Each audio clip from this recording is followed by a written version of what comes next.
welcome to Series 3 finale of the Coffee at 11 show with Colin O'Brien.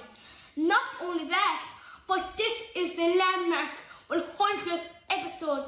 Roll it, guys. Cheers.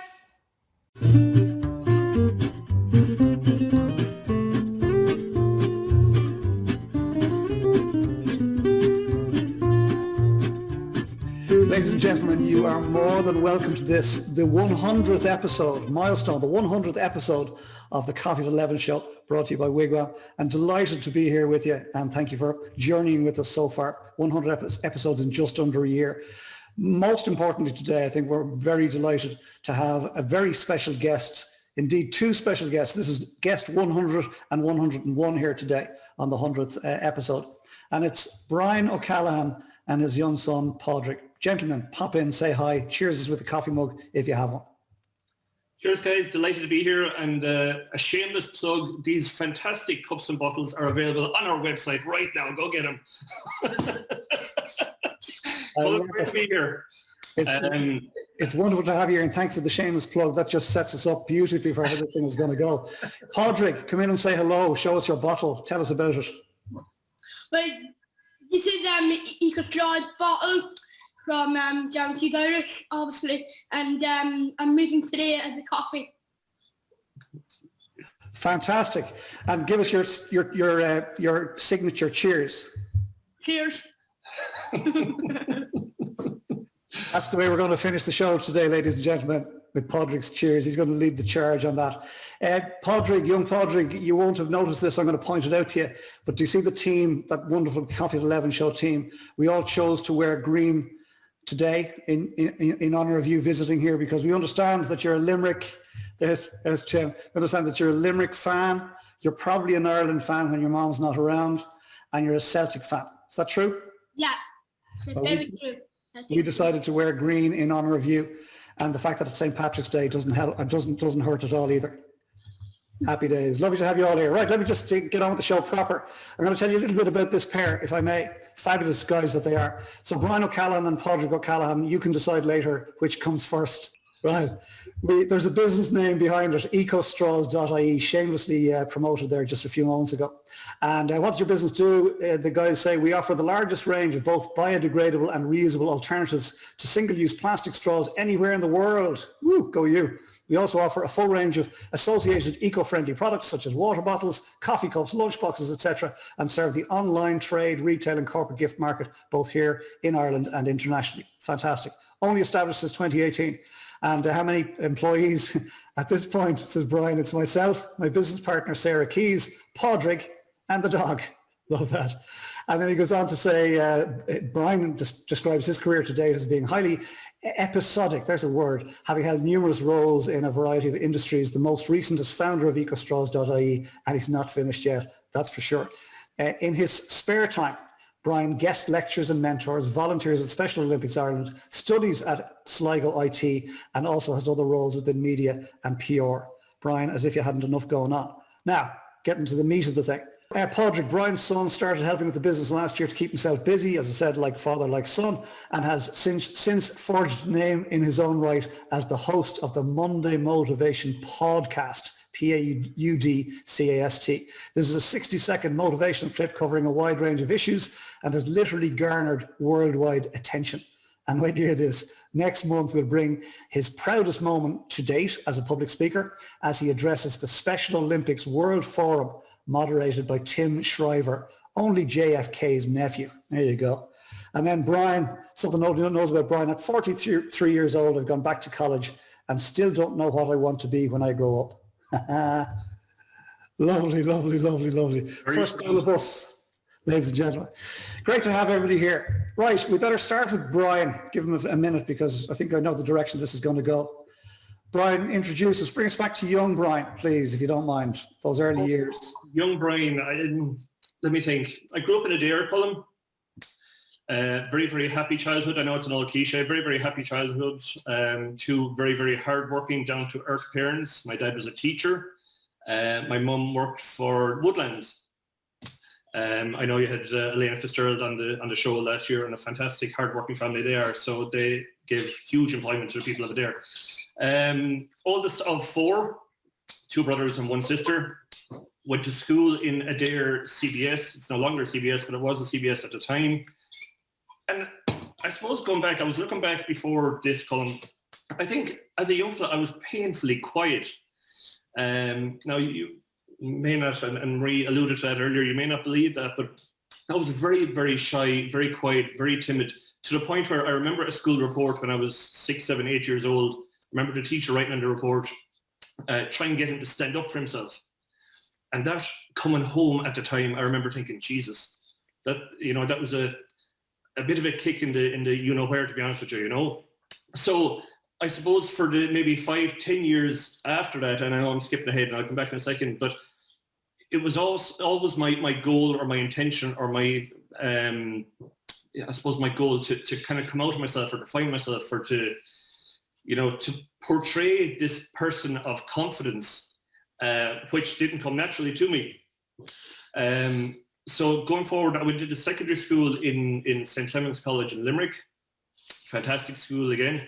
And I was a good student. I was a decent student up to the age of maybe 15, 16 years old. And at the age of 16, we did a transition year in school, which a fantastic year, don't get me wrong. But it was around that time where that confidence, you know, started to take over a small bit. I started working part-time in a local bar. You know, I started drinking there, I say. You know, the girls got involved and I started to find myself. And unfortunately, at that point, my school studies, the dip in my educational achievements, I guess, coincided with that. So I made a bit of a balls, quite honestly, of my leaving cert. And I remember filling out, you know, the CEO form. I'm sure it's the same now. But you'd have a list of maybe top 5 or 6 courses you want to go on. And there was always that one course at the very bottom. If all else failed, okay, option number 10, throw that in there at the bottom. And that was engineering in Dublin Institute of Technology in Bolton Street. And that's where I ended up. I made such a mess of my leaving cert, that's where I ended up, right? Now, I am no more an engineer than the man in the moon. I'll be quite honest. There isn't an engineering bone in my body. So needless to say, I lasted 12 months. I knew it wasn't for me, and I ended up heading to England. A friend of mine was running a bar in England.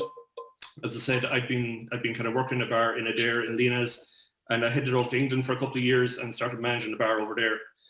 And I suppose that was the early years. That was, what age was I? About 19, 20, I suppose.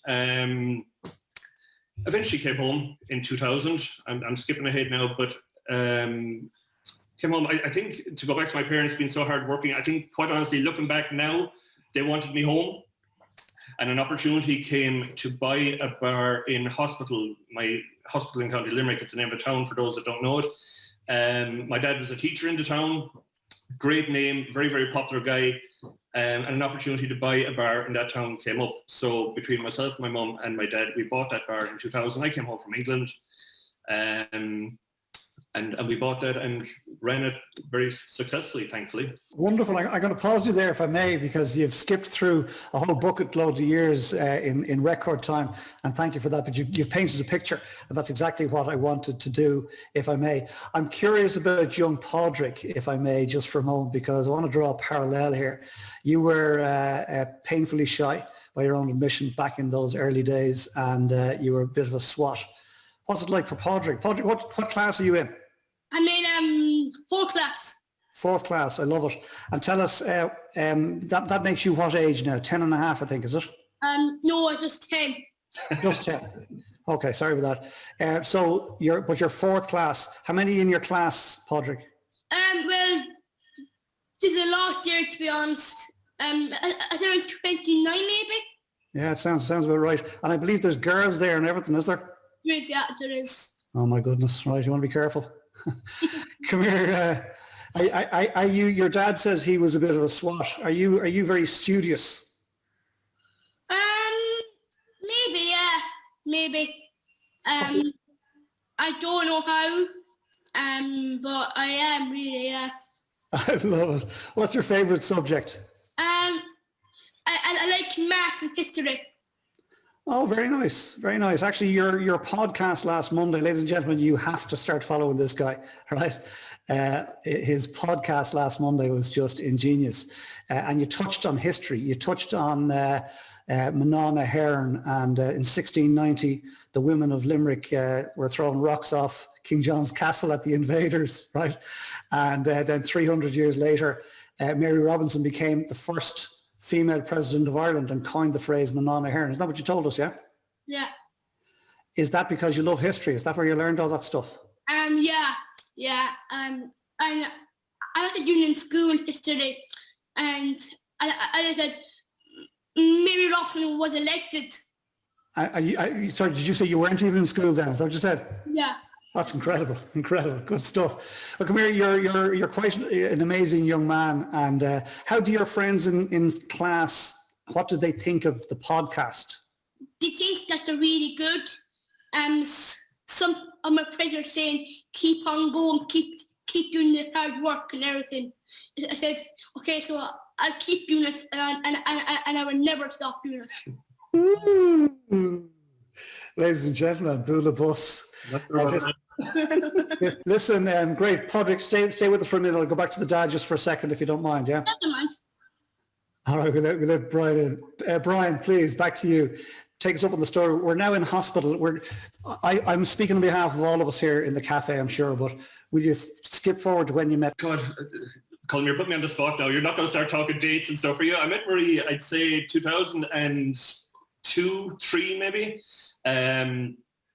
Like Padraig and like Marie, we'd be Celtic fans, so I ended up going to Glasgow for a Celtic game, and I met Marie in the most dodgy of pubs in the centre of Glasgow. I think herself and her friend, funnily enough, were the only 2 women in the pub. That gives you the idea now of what kind of pub we're talking about here. But Jesus, I went home at one of them. Can we assume that one of them was Marie? Of course, no. Actually, I joke. Of course, I didn't go home with her, but I met Marie that night. And Jesus, the relationship developed very, very quickly. We were doing the long distance thing. I was here in Limerick. Marie was in Scotland.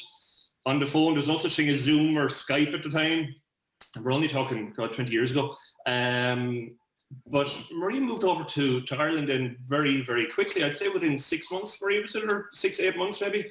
And we did our usual. We rented a house and started planning, I suppose, for the future. We both kind of knew, this sounds so corny, God, but we both kind of knew that we'd fallen for the one. Okay, that's Irish guys aren't great at this whole love thing, but I think we both knew, and we started planning for a family. Now, I suppose I'm going to get a small bit deep here. No, and before you do that, because I know where we're going to go in a second, and I very much appreciate that. But before you do, Marie, I'd like to invite you in to tell us the real story, please. Unfortunately, it's kind of fairly accurate. We were in a very dodgy pub in Glasgow. A friend of mine and myself went to a very famous Celtic pub called the Brazen Head, which is in an area of Glasgow called the Gorbals, which wouldn't be the most salubrious of areas. And it was only our second time in the pub. And as Brian said, we were the only 2 women in the pub, and that was our reason for going back there a second time, because we were the only 2 women in the pub.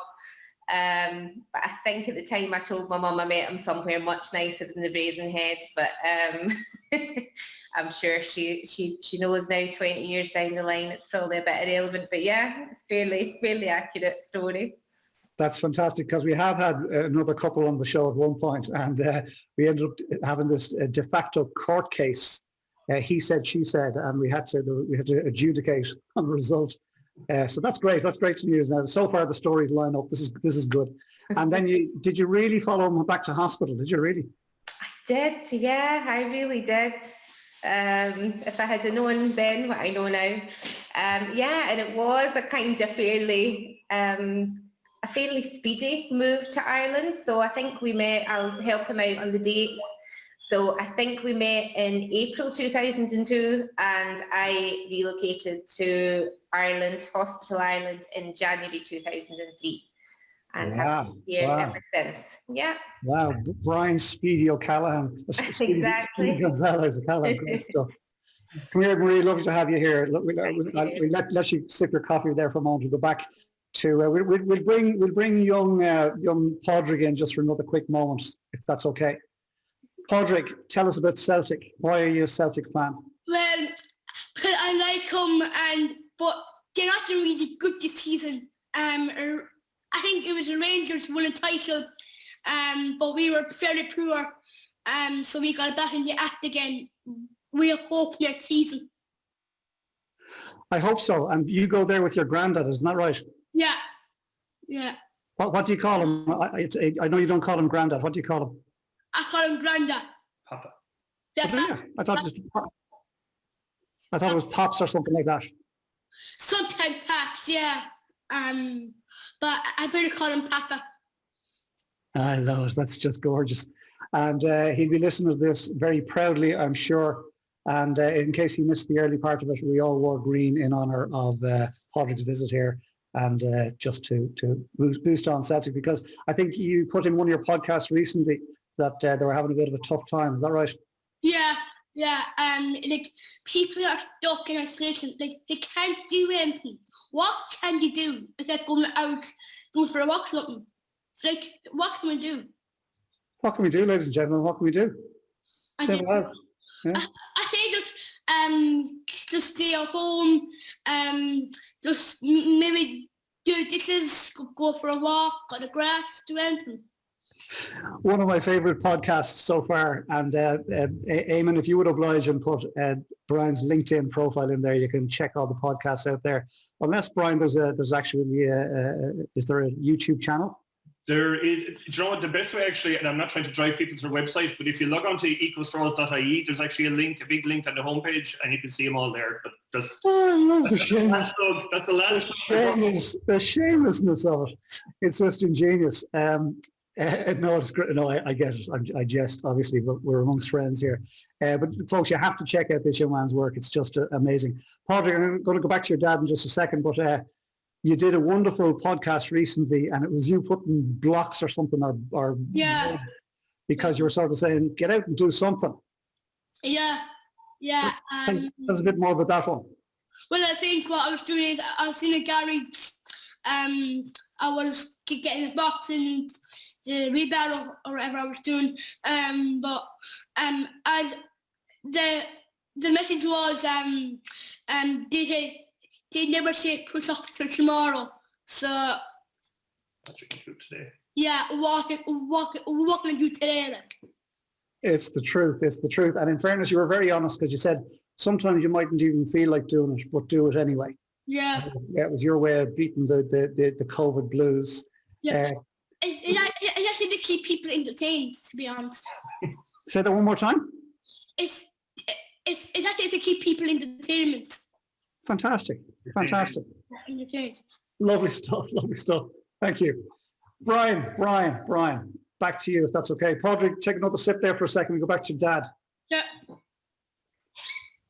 Brian, if you're happy to talk to us about where you were going to go. Yeah, well, look at Colin, I suppose, and there might be people in the room that might be able to relate to this. It's a thing, I suppose, that isn't discussed openly, and that is the area of infertility.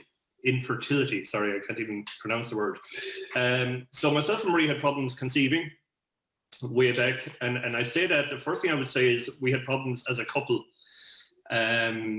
Often you find like the IVF route is a very, very tough, long, drawn-out process. And the first thing, and if there's anybody here, suffering is probably the wrong word, but has to deal with these kind of issues. The first thing I would say is you have to tackle these issues as a couple, as a team, as a joint unit. So I would always say we as a couple had problems conceiving. That's the first point I'd like to make on that. We went through, and I was trying to count them earlier on this morning, I think we went through seven IVF attempts over a period of maybe 7 or 8 years. Within that, we suffered everything from the ectopic pregnancy to the miscarriages. I think there was 5 miscarriages altogether. Paul was lucky number 7. That's how I know that we went through 7. And without getting too much into it, there's kind of like there's a warm spiritual side. I wouldn't consider myself spiritual for a start. Let me get that out there. But there's two sides to going through an IVF process, in my opinion. One is the very, very warm spiritual kind of process, I guess. And the second one would be the cold, clean, calculated, clinical, medical process, which is an IVF process. And to start on the cold, if I can, to start, and I was thinking about this morning, and I nearly got emotional thinking about it, because looking back, and it's weird when I said it, when I started thinking about it, and even now to say it out loud, it's going to get me. But, and I hope I don't offend anybody by saying this, but I, and Marie as well, saw this man being fertilized, if that makes sense. We watched as the sperm fertilized the egg in a petri dish. Okay, so we can have this debate about, and it has been debated down the years, when does life start and all that, and I don't want to get into that, but we watched as the sperm fertilized the egg to produce one cell. That cell we watched multiply into 2 cells, into 4 cells, and a couple of days later, that was put back into breed, for want of a better word. I'm sure there's a correct phraseology, and then that developed, and that Maria will probably be able to tell you more, but attaches itself to the room, etc., etc. I won't go down the whole medical process, but that for me it's a very, very cold, clean, clinical process that you're watching. Now, as time developed, we overcame those problems, and this pregnancy in particular, we hit more problems at, I think, 26 weeks gestation. Marie's placenta began to fail. She was admitted to hospital. The Down syndrome diagnosis came maybe 2 weeks later, 28, 29 weeks. And Padraig then, so eager as he was to come into the world, was born at 31 weeks, weighing, I think, less than 3 pounds, 2 pounds, 14 or 15 ounces or something. Tiny, and I mean tiny, like the size of my hand, quite literally. From there, rushed to Crumlin for an operation. He had a blockage in his duodenum, which is a part of the intestine. He had a blockage in the duodenum. So rushed to Crumlin for an operation at 2 days or 3 days old or something like that. And we spent, and I look back, and Marie will agree with me, at the time actually we had RTE cameras following us as well. They were filming a documentary called From Here to Maternity in Cork University Hospital, and they picked up on the story. They were following us every move. And at the time we were in this bubble, I guess. We didn't realise how serious this thing. I remember posing for pictures in the ICU above in Crumlin with Padraig, and tubes everywhere and wires everywhere. We didn't realise how serious this was. We were in this bubble. Thankfully, he came through it, back down to Cork, spent 2 months in ICU in Cork, which was fantastic. And thankfully, to this day, there's no underlying medical conditions or anything. And as you can see, he's thriving. So that's the cold process. Then the spiritual side of things, and as I said, I'm not very spiritual, but there's a part of me that says that he was meant to be here from the very start. Overcome all the problems we had for this man to overcome all those problems, to be strong enough to survive all the things that were thrown at him from way back, as I say, in that petri dish up to that operation at 2 or 3 days old. And the spiritual side of me, and it's a strange one because I'm not, as I said, naturally spiritual, but it tells me that he's here for a reason. Obviously he's here for a reason, but he has so much to offer, he's so much to give, and even in the short space of time he's been on this earth, he has already given so much. Again, we're not great Irishmen at showing love, but he is really the most determined, positive, enthusiastic, infectious young man that you will ever come across in your life. And I know every parent will say that about their own. I appreciate that. I get it. But for me, and I think for Marie as well, he has brought something that I would never have thought imaginable, quite honestly. Ryan O'Callaghan, thank you for that. Thank you for sharing that. Beautiful story. Beautiful story. I was watching Shelley there. Yeah, she's lost it already. Beautiful story and beautifully told. And I'm delighted that you brought in both aspects, the clinical aspect and the spiritual aspect. I think that was very important. And I thought at one stage you mightn't have gone back to the spiritual. I was about to invite you to do so, but you did that on your own. Very personal journey. We've been very blessed in the cafe here at the Cafe 11 show that people have deemed it a safe enough space to be vulnerable. And I want to thank you on behalf of people in the cafe here who perhaps have backstories that we know nothing about, or indeed somebody who's listened to this in replay. Because when you hear a story of somebody else's struggle, at times you can say, that's me too. I'm not alone. And so that's crucial. So very much appreciate that on behalf of all of us. Thank you for going there. I don't want to put Marie on the spot. I'm just curious, would you like to contribute anything? Yeah, I think Brian put it very well. Like, that was our journey. And it's funny, like everything he talked about, the IVF project was number 7, and it's a really long, drawn out, emotionally draining, financially draining process. That really impacts on a couple's relationship. You know, we were very lucky that there are people who go through more IVFs than we did and never have a Padraig in their lives, you know. So, you know, we know how lucky we are that, yeah, it took 7 attempts, but you kind of forget now all of those, the pain and the, you know, everything that we went through. And you know, as I say, we're just so lucky to have him. And just, I suppose I always like to kind of just top the story by saying that Padraig was my 40th birthday present from my parents, because we decided we would have one last go at IVF. And if we didn't make it, then that was it. Our time was done. We would move on. And my parents gave me money for my 40th, and they said, you know, you can do what you want with the money. And I said, look, we'll have one more go. And Padraig, so Gran and Papa bought us Padraig for my 40th birthday. Fantastic. Best present ever. Oh, best present ever. Best present ever. And come here, Marie, thanks for going there in relation to other couples who've been through similar journeys, and some of them may never be fortunate enough to have a successful outcome. We've no idea who's in charge of that. That's the ovarian lottery, as Warren Buffett has often called it. But you went on to say that they haven't been lucky enough to have a Padraig, and dare I say it, nobody will be lucky enough to have a Padraig other than Brian and Marie, because he is a special young man. Young Padraig, do you wear a number 7 jersey when you're out playing? That's the question. Yeah, I do. Yeah. Lucky number 7. And I suppose, Colin, just to go back, and I don't want to monopolise, but you know, because of that journey, and I just want to bring in the Down syndrome here if I can, because look, we can all see it, Padraig has Down syndrome, but that was so irrelevant at that time, and it's so important that I stress this. It was, you know, we had gone through so much at the time, you know, at 26, 28 weeks. Our focus was on bringing this child into the world and surviving. We knew there would be an issue when he was born.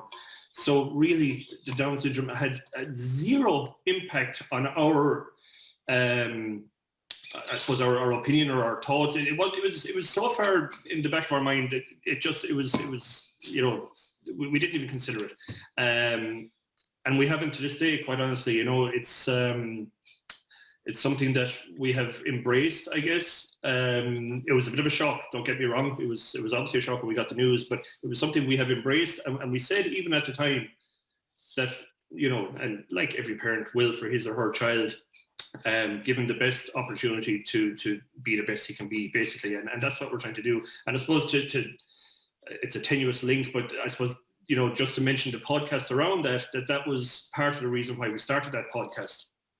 Just to give them the opportunity. Look, at some kids have not difficulty, but need a little bit of help with their communication skills, with their confidence. Not that he's lacking any confidence, by the way, but anyway. And you know, this thing was a way of helping him with that. So there's been numerous different things we've done down the years to kind of help him reach his full potential, and we will continue to do it. But the podcast just is one of them, I guess. Yeah, come here. The podcast is absolutely wonderful. It's a beautiful thing to witness. And as I said, ladies and gentlemen, you got to check that out. It's a beautiful thing to witness. and he's very much himself. I love the way he signs off everyone. Padraig, do it for us. Okay, cheers. And you always put guys in it. Cheers, guys. Love that. Come here. I was thinking back on those early days, right? 2 pounds odd and 2 days old, and you've gone for major operation. That must have been incredibly difficult, but I sort of smiled a wry smile. I hope you don't mind me doing this. When you said, but we posed in front of the cameras, and I was thinking, here we are 10 years on, right? And your man's only getting into a stride in front of the cameras. Tell us about the Special Olympics and this big talk you're doing next month with JFK's nephew, Paudrig, please. Well, I only got the call from Down Syndrome Limerick to do a video. Special Olympics episode. For like Special Olympics, I've been doing things like I was doing like falling under poles or doing bowling or throwing beamers in the hoop or something. Just keeps me entertained.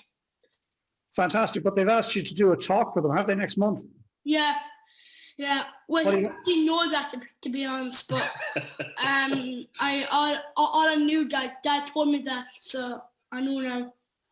I don't think you're going to object to it, though. I think you'll probably do it, will you? Maybe.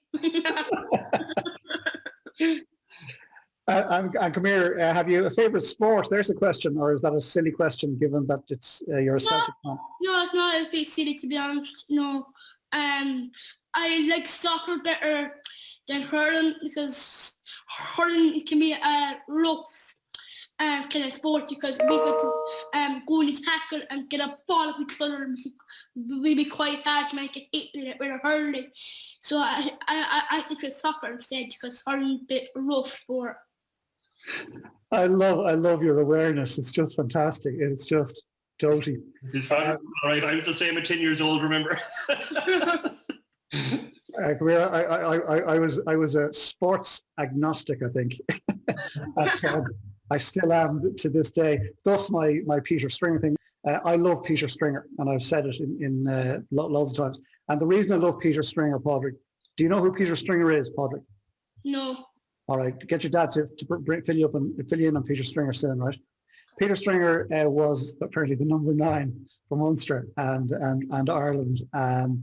But the reason I love Peter Stringer is they told him, wait till you hear this, they told him he was too small to play rugby. Go home, Peter. Okay? And he said, thanks for your opinion, but I'm going to play rugby. And he went on to play rugby at club for his region, for Munster, and indeed for Ireland. And so you remind me of Peter Stringer. That's nothing to do with your size. It's to do with your spirit. It's to do with your spirit. So I love Peter Stringer and I love Padraig O'Callaghan, right? And I'm really curious to see how your career is going to unfold. And as your buddies in 4th class said to you, you keep going. You keep going. So ladies and gentlemen, Bula Bus for Padraig. We go back to the DA for a sec. Better let him in on the chat. Padraig and Marie, thanks for sharing that journey with us. Very much appreciated. Let's talk business for a little sec because I know you pivoted recently. Yeah, look at, I suppose the business column, and you touched on it earlier when you said, I still don't know what I want to be when I grow up, and that's painfully true at the minute. The business EcoStraws.ie, we started, myself and Sarah started this 2018, concentrating solely on reusable and biodegradable straws, and you quite rightly said we have the largest range in the world at the minute. We have pivoted, I suppose, over the last number of years to the water bottles and coffee cups, etc. There's a bit of a rebrand later this year, or a couple of months actually, because we find the name EcoStraws is slightly limiting. And quite honestly, Colin, we're throwing everything at it for the next 12 months. It's quite literally shit or bust now. We've been plugging along the last couple of years, making a couple of quid here and there, nothing exceptional, quite honestly. So for the amount of work, and you, Colin, with your experience will acknowledge this as well, for the amount of work put in, you need to be getting something out of it, quite honestly. So we are literally throwing the kitchen sink at this for the next couple of months, diversifying with a range of products, with the target market, new name, new brand to incorporate everything. I can't tell you what that name is yet, unfortunately. If there's a couple of weeks down the line, I would. And as you quite rightly said, it's a bit of a pivot, but it is shit or bust, and we'll see. The next 12 months are going to tell a lot. And we wish you every success with that, Brian, yourself and Sarah. And it is that startup phase can be difficult. Thank you. I see the Buddha bus. Wishing you well. The pivoting is the word of COVID. Everybody's pivoting, but we have to keep pivoting. We've got to figure out what's working and what's not working. I do think you've got a unique advantage, and he's sitting there in your lap, genuinely. And the fact that he has stepped up to be what I consider a mascot for the work you're doing, I just think it's wonderful. The messages are absolutely on point and would be absolutely boring, dare I say it, should you present them or I present them. Yep. But the magic dust is sprinkled when Padraig gets on and does the podcast. And I think the universe will reward you for that. What I found really interesting as well, Brian, if I may suggest, is that your business is all about the environment. It's all eco. And I understand the limitations imposed by the name, and we'll see that change in a couple of weeks. But the bottom line is, and I asked this on a blog recently, what are your goals for 21-21? And put in brackets, not a typo. What are your goals for 21-21, not 2021? We won't be around. We won't be around, but our legacy will live on. So the fact that you're beginning to take care of the environment on behalf of Padraig, and he's helping you, I just think that's wonderful. Yeah, and it's funny, I was asked lately, Colm, what are you motivated by? And I suppose 9 times out of 10, well, I put it this way, if you asked me that question 20 years ago, I would have said money, quite honestly. Money at the time was, get as much as you can. Now, no, that's not the case. I think there's 3 things I'm probably motivated by. One being family, so Marie and Padraig, obvious. 2 would be the fear of failure, I guess, or the competition, and again, Colm, you're in business, and that drives you on. But the third thing is, and maybe it's an ego thing, but I want to make some bit of an impact on the planet for future generations, like Padraig. Now, I liken this to, there are people out there, and I'm not trying to insult anybody, there are people out there that get up in the morning, have their breakfast, go to work, punch numbers, have lunch, punch more numbers, come home, have their dinner, sit down, watch television. At weekends, they might wash the car, they might cut the grass, do that for 60, 70, 80 years of their life. They die, people say how great they were, and then there's weeds growing up in their grave within a couple of weeks. I do not, I call those people, they're numbers. They're surviving, but they're not living. And I don't want to be one of those people. Again, maybe it's an ego thing, I don't know, but I certainly want to have some bit of an impact. And that's why we kind of went down the eco route, number 1, I guess. It's well, number 1, I suppose, from a commercial point of view, it's very, very topical.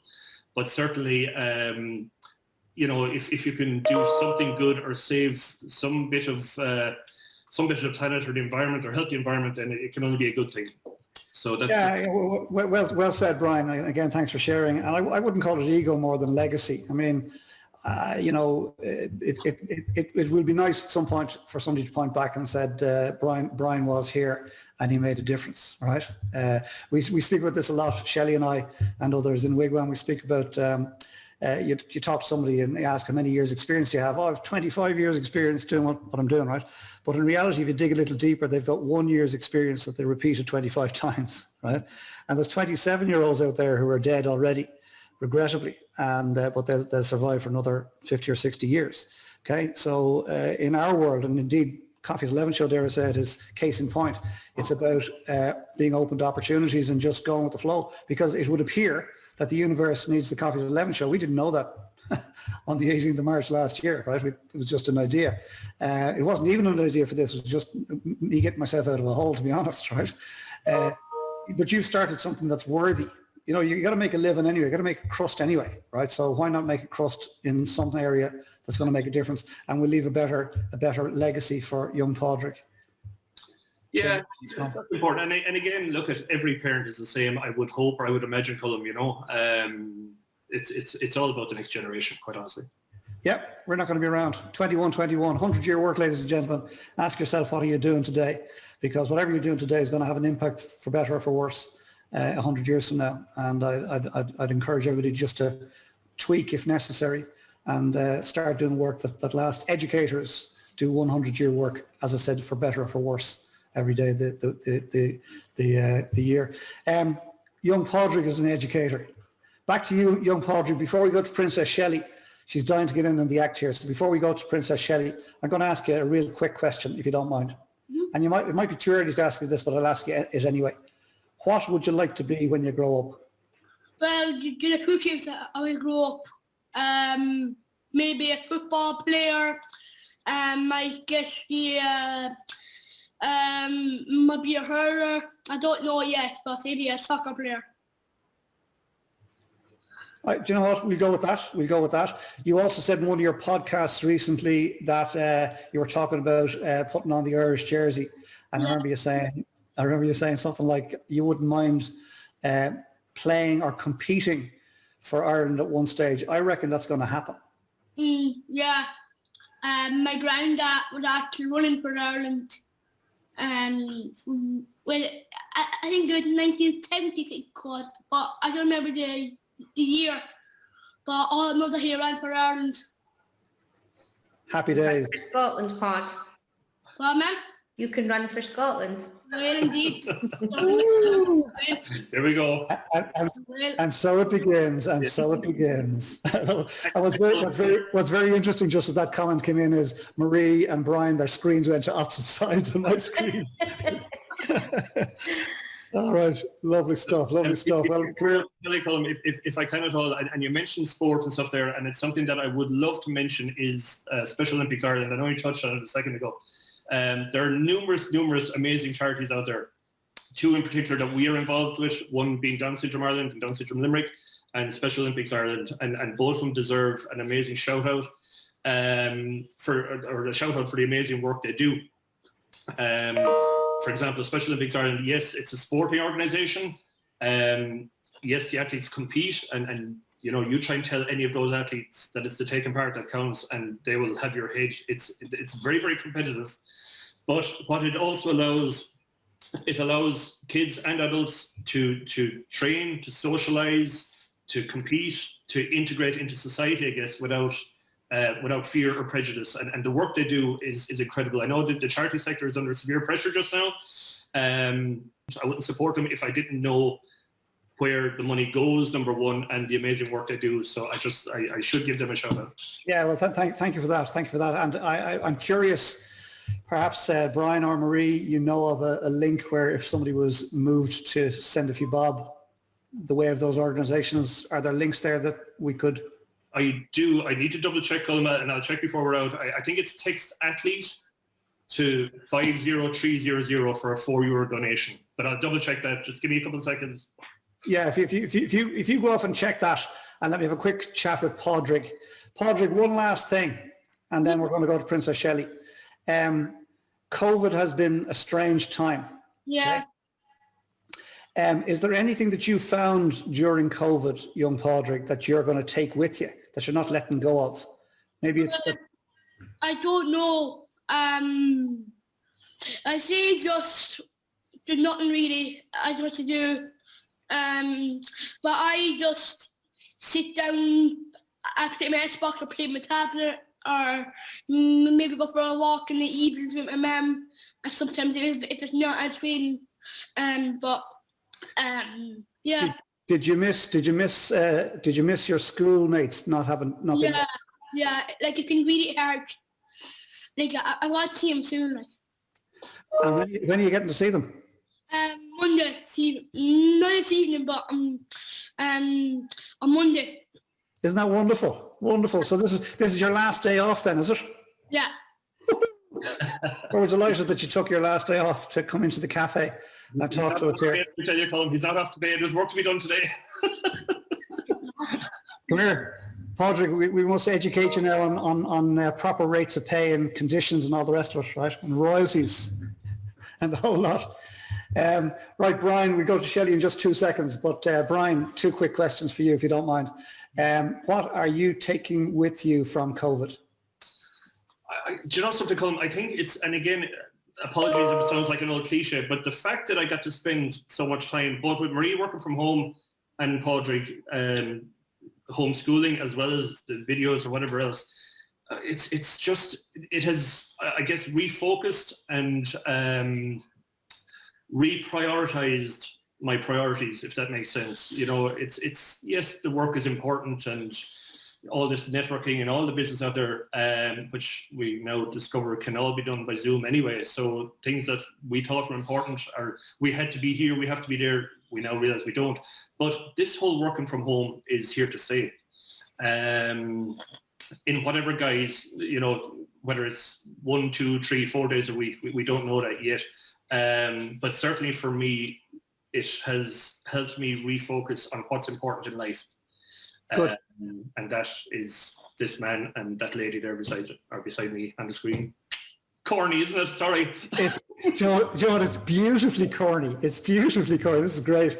Marie, I'm going to go to you for the very last question, if you don't mind. And that is, you've come across, you're made aware of a friend who's actually struggling more than you knew through COVID. What would be your one piece of advice? Oh God, that's a really tough one. Well, do you know, like I would say, and Brian will kind of bear witness to this, like I would be the type of person that if you had to say to me pre-COVID, walk from the kitchen to the living room, I would have said, are you mad? That's such a distance. And I personally found very soon into COVID, as Brian was saying, in one respect, it was really positive that the three of us were in the one house 24/7 and we got to spend lots of time together. But after the first couple of weeks, I was like, if I actually don't get out of this house, I'm going to go bananas. So for me, how I kind of coped, I suppose, mentally through COVID was I started walking. And I now walk about 10 or 11 kilometres every day. I put my earbuds in and I either listen to podcasts, the podcast, or music, or I've actually started recently listening to Audible books. So for me, in terms of getting through COVID and minding my mental health, it's exercise and fresh air and walking. And I know people like to, you know, it's very cliched that people say that really helps, and I would have I would have poo-pooed it, I suppose, before I started doing it myself. But I find that really helps, and Brian would probably agree with me when I say if I don't do my walk now, I'm a bit of a bear with a sore head. So, you know, my I suppose 2 bits of advice: get out there, get some exercise, get some headspace on your own, and do something that lifts your spirits, whether that's listening to music, listening to books, listening to podcasts. And secondly, reach out and speak to somebody if you're struggling, because there's always somebody there, whether it's a friend, a colleague, or one of the kind of support services out there. You know, there is plenty of help if you put your hand up and say you need it. Marie, that was just beautiful. I'm sorry I threw you under the bus there, but so much fun. I did, yeah. Well used to it here. But really fabulous response. And I suppose I was coding the early part of that conversation and was saying if I don't leave the house now, somebody will die. It'll be male and it won't probably be Brian. It'll be male and it won't be 10, right? Exactly. Oh, this is great stuff, Marie. Thanks for that. Take a breather. Shelley, what's been going on in the cafe? Oh, goodness me. I'm a little bit starstruck now in the presence of such a big star. Paud, you are fabulous. So wonderful to listen to. Thank you for coming to our cafe today. No bother. It really is such a joy. I'm going to begin by saying I'm not going to get to everybody's comments. People have put some wonderful comments in there, all for you and your mum and dad, Paud. So much love. And Katrina, who is the boss who looks after this, she will send it out to your email and you'll get to read some of them through them. And I would always encourage that because there's so much love for you and your journey in the cafe today. I'm going to share some of the comments. We started off just like a real live cafe. Everybody was hustling and bustling for their seats as they came in. Everyone saying hello, and they couldn't believe that it was our 100th episode, and thanking the wonderful team I'm surrounded by in the Coffee at 11 show for bringing so many great conversations and people worth meeting. So thank you for all those. There was a lot of love for your mindful moment, Eamon, when we got started, and people thanking you for that. So once again, thanks for getting us on in the right space. And then we had, everybody was just loving, as you kicked off the journey, Brian, you know, and you brought us all through meeting Marie, and there was lots and lots of love in the room, and people, I could even see it. Do you know what I mean? It was just so lovely. We've two kind of resident granddads who come in every day. We've James in Kerry and we have Seamus in Cork. So Seamus was enjoying your mindful moment, Eamon, and James said to Seamus, turn off for Tralee, come and say hello, James. So it's lovely that we've got these resident granddads who join us each day, different parts of Ireland, and we've grown to love each other on the Coffee at 11 show. There was some love there too, Tim, for your terrible Friday joke. So yeah, I got lots of that as well. And Fenella is in the cafe. Great to have you here. Fenella's wearing a lovely hat in honour of supporting your team's pod. So she's wearing a lovely, like a leprechaun hat. So great to have you here. So then it was all, you spoke about the Leave Insert, Brian, and that you didn't exactly come out with a glowing points. And Dikio, previous guest on the show, so lovely to have you, always contribute such lovely comments. I love sharing your comments, Dee. She said, me too, made a mess of my Leave Insert, and the rest ended up it was actually the making of me. So that's lovely, Dee. Thank you very much for sharing that. Eamon said something along that. Me three, I limped through the Leave Insert. Grateful for the road that brought me right here and wouldn't change a thing. So Katrina O'Brien, she's the boss lady I was telling you about, she's our editor-in-chief. She's some great memories and some hazy ones of having a few scoops and scobies in her 20s. So you never know. I'm sure your paths have all crossed. Harriet McGuigan, great to have you here. Harry said she's from Galbally, so she knows hospital really well. So it just goes to show what a small world we're in, you know. So DQ says that she liked the breaks and the sports best in school. So this was when, Paud, you were telling us you love maths and history. So Dee was telling us it's the breaks that she looks forward to the most. Yeah. Noel McAlinden reckons you should be president, Padraig. What do you think? Would you like to be president of Ireland? I would love to be a president of Ireland. There you go now. So let's put that out there. Padraig for president. Kay Morrissey reckons you're such a joy. Marie popped in when that's mom to Padraig. We've heard some great chat with you this morning as well, Marie. And she says, I hope my mother doesn't watch this when we're talking about the dodgy pub she was in. There was a bit of love in the room for dodgy pubs. I saw people kind of reminiscing, saw the faces, wouldn't mind a little bit of a visit to a dodgy pub now. So and then it was onto the love story. People loved it. Powerful, positive story, Seamus said. Thanks, guys. Dee was like, go dodgy pubs. And James said, a dodgy pub in Glasgow? You need to be more specific. So yeah, lots of love for that. Lots and lots of love for that. So then we got down to Eilish O'Carroll. It's lovely to have you here, Eilish. Eilish loved the promotion of Eco Straws. So directing people to the website there. She loved that. And Linda, great to have you here. Linda's in one of our Wigwam groups. She said, keep lifting up that cup, Brian. It has me on the website already. So lift up the cup one more time there, Brian. You never know. So it's great to have you here, Linda. I've seen her laughing all the way through, and we just love to see that in the cafe. Eamon has multiple times. He's our head of guest services, our Celtic warrior Buddhist monk. Eamon has popped in the links all the way through. So there's lots and lots for that, for people to direct them to that, you know. Eilish says her heart bursts. So Padraig, you've got more female fans here now. How are you feeling about all these women? Their heart is filling with love for you. How does that make you feel? Very happy for me. Very, very happy. That's wonderful, Paud. That's wonderful. Harriet said she's glad she's not wearing any makeup. This was when we were talking about how hard and you had to work and the journey you came through to get Paud, you know, number 7. And I was wiping the tears from my chin myself. I'm a bit very heart-centered for sure. And there was people so moving. Rona O'Connor says, what a wonderful thing for any dad to say. You were talking about how lucky you consider yourself, Brian, to have had Pod gifted to you. So Anne says, what a beautiful family.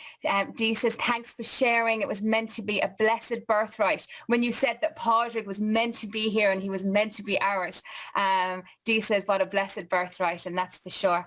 Lisa, who is another one of our wigwammers, says, I'm bawling here. Such a beautiful story. Padraig, you are a miracle. So yeah, moving us all to tears. So we have all this. I'm missing so many, and I'm so sorry. Kathy Mara, who's joining us over in the United States in New Hampshire, says, best present ever. Children bring such love and joy. I know Kathy became a grandmother one day last year on our Coffee at 11 show, actually, so we were delighted that she shared the news. James Finnegan says, number 7 is a famous number for Manchester United. Do we like Manchester United, Brian? Padraig, how are we feeling about Man U? I love them. When they're playing in Europe last night, they drew. But I think that they're really good in Premier League. They beat West Ham in the Cup and the FA Cup game, and they won when they played Palace. You're a great soccer pundit, I'm telling you, Padraig. Well, I'm a big Man United fan myself, and James says Man United, and we'll all recognise these names: George Best, Eric Cantona, David Beckham, Cristiano Ronaldo. They're not a Celtic reference, I should say, but the best I can come up with at the moment. And I know further down he talks about the number 7s for the Celtic team. So John Loftus, great to have you here, John, from Midwest Mentoring. Padraig is a mighty outcome in a remarkable journey. So thank you, John. Really great comment, and delighted to share it in the cafe. Patty says it's her first time at the Coffee at 11, the 100th episode. It's great to have you here, Patty. And she just wants to say that Colm is a great interviewer. Great to get a testimonial for O'Brien. He was on his sticky wicket. And Eamon and all the team. She loves listening to you, Padraig. So that's more people that's going to go to your podcast. And Brian and Marie, you're so inspiring, and words of such hope, such a fab family team effort. So glad I got to join in. And I think you'll all agree, ladies and gentlemen, that is just people worth meeting, you know. Sabrina says, such an amazing story. Thank you. James come back in with saying the Celtic number 7s. You know these people, Padraig, don't you? Jimmy Johnstone, Kenny Dalglish, and Henrik Larsson and Robbie Keane. They're your guys, aren't they? They all wore number 7 too, didn't they? They did. I think from Man United for me, I think that Mason Greenwood has been brilliant this season. He's been really good. He's getting the wins and everything. Brilliant player. Excellent, excellent. David Brown, it's lovely to have you in the cafe. David Brown said, Padraig and Brian and Marie, I love this story. Padraig is lucky to have 2 fantastic parents. It is so important not to put limitations on disability. Keep the stress on the syllable ability. It's lovely to connect, and I can offer my any help I can with the website if needed. So thank you, David, for reaching out for that. It's all about who we're surrounded by. Donnock, who's joining us in Troon in Scotland, I should say, the Scotland-Ireland game this weekend. Will you be watching it, Padraig? I will, yeah. I hope Scotland will win it. Mammy is delighted with that. So lots and lots more comments. I'm sorry, even as I see, I have a little thing at the bottom that says 10 new messages, which have come in since I started sharing this.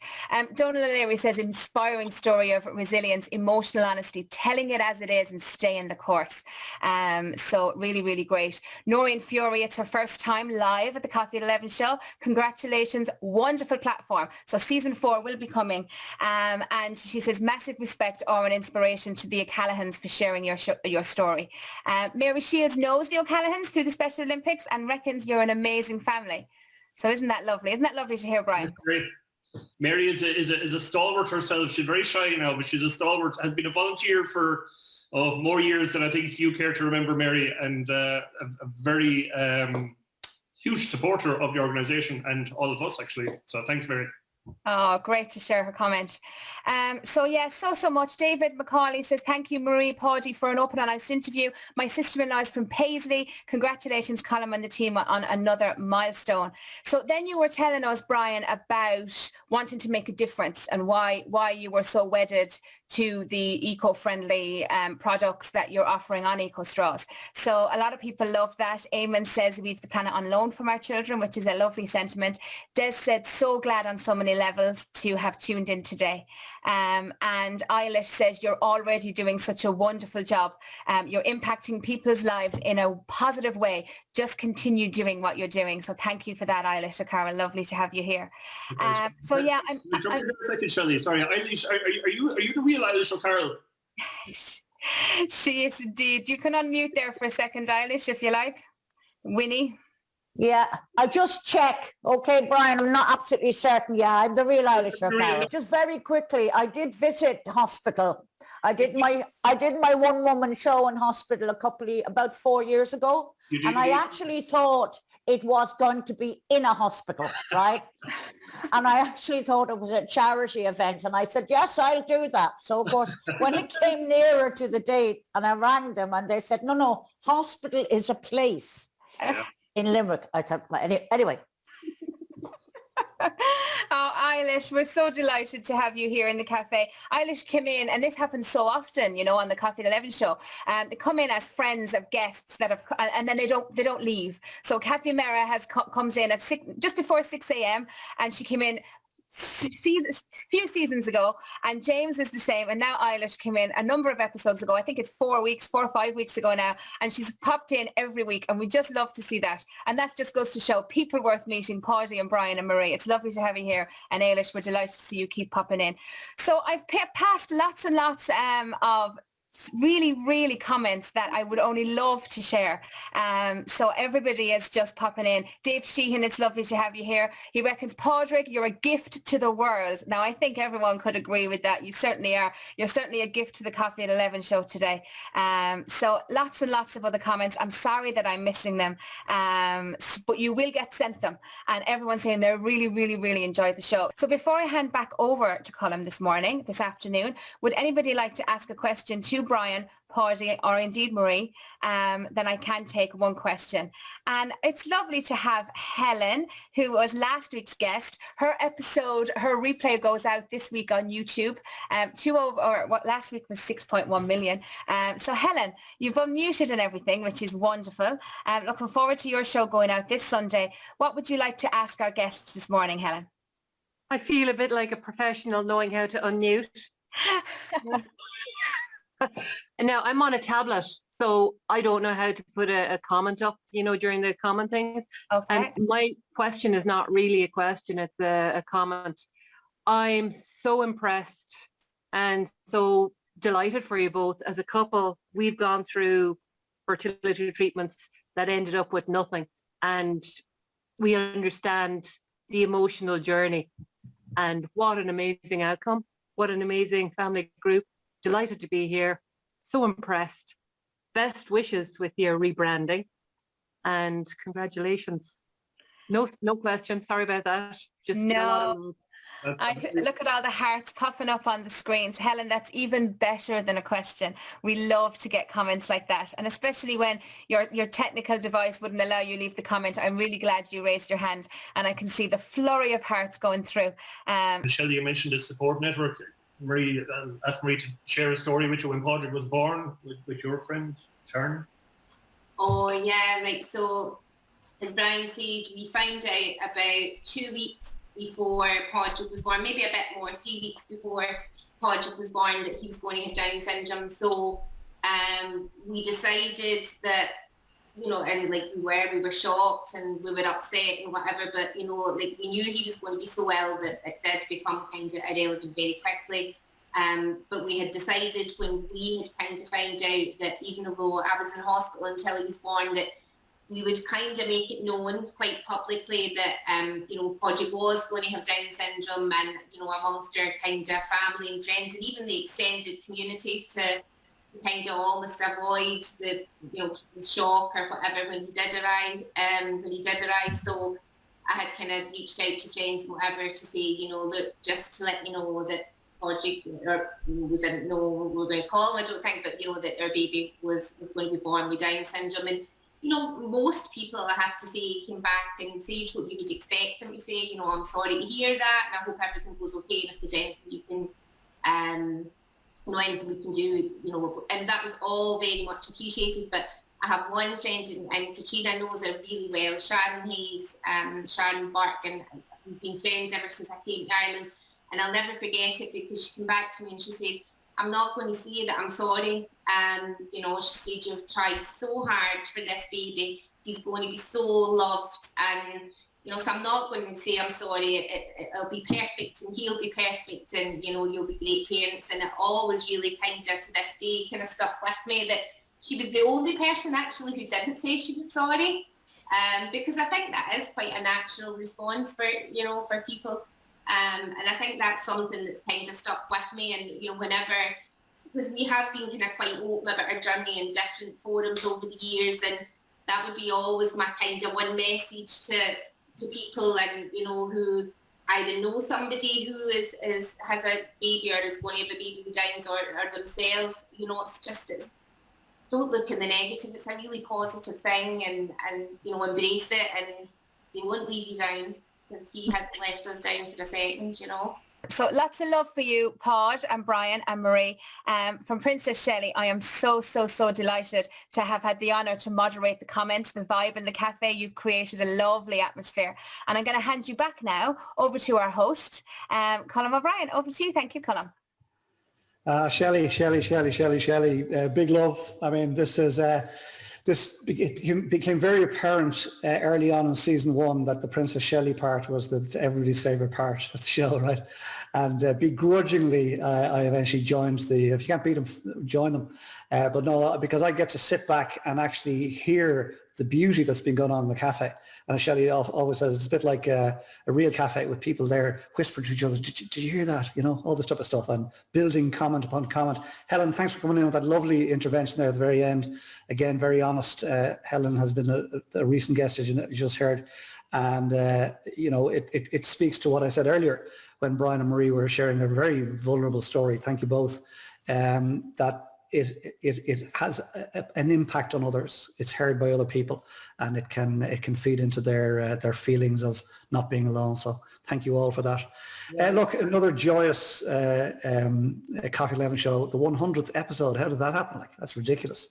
And yet here we are. Season 4 will come back after Easter. We're going to take a break and regroup and come back after Easter with more people worth meeting. But today has been Brian and Marie and Padraig's special day.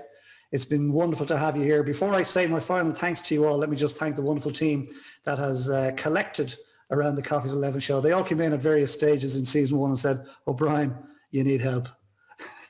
And I can do this bit and I can do that bit, and eventually we might get this thing right. And I'm delighted, by the way, that I got to the end of my probation. Thank you, whoever that was in the comments that said I'm actually doing a good job. Really appreciate that. Only took me 100 episodes, but I might have a good shot at coming back at season 4 in the hot seat. Come here, let me just thank Princess Shelley for being the producer of the Coffee 11 show series. Thank you for that. Eamon Smith for being keeping us safe and secure. Thank you for that, Eamon, and the beautiful mindful moments. Tim Kelly for his awful Friday jokes, which keep us alive. As Kathy Mera said, she's going to miss that now while we go into hiatus for a few weeks. Maybe you can send her a few on a Friday just to make sure it doesn't feel too lonely. And of course, Katrina O'Brien, who takes all of this and puts it into some shape. Don't know how you do this, Kat. Yeah, build a bus. Into some shape, so for onward dissemination on Sunday week out to an audience in excess of 6.1 million at this stage globally. So thank you all for being here. We could not be the Coffee 11 show without the wonderful audience that have found their way around our orbit and keep coming back. So thank you for that. Tell your friends. But we'll leave the final word to the two men, if that's okay. Back to Brian, and we're going to finish with a cheers from Padraig in just a moment. So let me just say, Brian O'Callaghan, young Padraig, it's been our pleasure. Namaste. Thank you, sir. Thank you very much. And thanks to everybody. 3 very, very quick points, and I won't keep you. Just a couple of thank yous. One to all the team. You've been amazing this past week to work with. So thank you. To yourself, Colm, congratulations. 100 episodes. It is an amazing milestone. So well done to you. Thank you. We're actually honoured to be featuring in your 100 episode. So thank you for that. Helen, very quickly, thanks for that comment. It's a very, very real and raw experience, IVF, and you've been very brave to come out with that. Just I guess it proves the point that it is a very, very raw experience, and your experience is obviously different to ours, but our thoughts are obviously with you. But thank you for your comment. And finally, I found that text code column, if I may. If anybody would like to donate to Special Olympics Ireland, that's not why we're here. We're not fundraising or anything like that. But if anybody would like to donate, there's a code. If you can text athlete, that's the word athlete, to 50300 for a €4 donation. That would be greatly appreciated. As I say, that's not why I'm here, but if you feel like you would like to, that's how you do it. Once again, Colin, thank you. Ryan, thank you for that. Yeah, and before we go, I want Padraig to come on camera and give us one final cheers. Cheers, guys.